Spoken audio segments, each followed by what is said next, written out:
Hello, it's Hakim here again. So in this video, I'll talk about relevant information you need to do a successful gate signals bypass. Please note that this video has bits of very important tips about fixing gate signals and corrosion bars on Innolux panels you need to know. So be sure to watch till the end so as not to miss anything.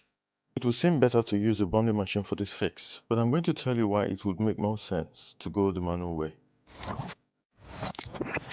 So this is a Taiwanese 40-inch non-GOA panel, meaning it has ears, that is gate cuffs. In a case like this, where oxidation of the first cuff that connects gate signals to the source PCB isn't minor, you'll find that upon removing the bad cuff, the gate ITO tracks would likely have eroded, thereby requiring some bypass with wire. So it's best to go it all manually so as not to end up with wasted time and effort. These are the voltages and signals are restored. Now here's the process. First connect VGL, VCC and ground. Then connect the clock, video and accompanying signals. Then power on and test to be sure all signal voltages are fine. Note that in newer Innolux panels, there are usually more than one ground input. Should a second ground test point show a presence of voltage in it, the panel won't work. Please bear in mind that to succeed at this sort of repair, you need datasheets for COFs, and more so for Innolux panels. On this COF, 11 points were connected. Note that the original lines were broken, both at the source and on the COF. If you need help getting gate COF test point info for any panels, I can be your go-to guy.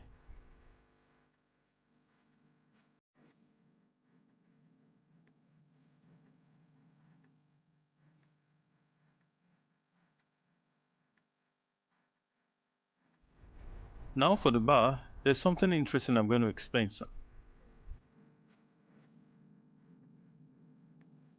It is primarily gamma lines that are lost here. I should clarify that the repair done to fix this bar would make machine bonding much more challenging, as I'll soon explain.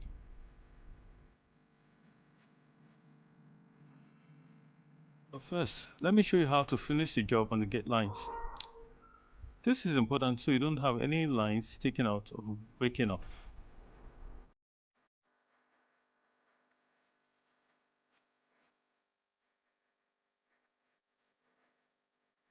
Now the steps taken to fix the bar.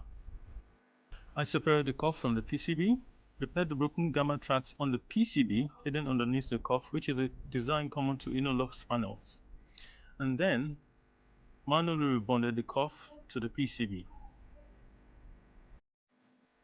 In a future post, I'll show the details more clearly. Please let me know what you think. Leave a comment or question in the comment section and I'll be sure to respond. Thanks for watching and I'll see you at the next video that will feature 30 important tips about soldering. You don't want to miss it.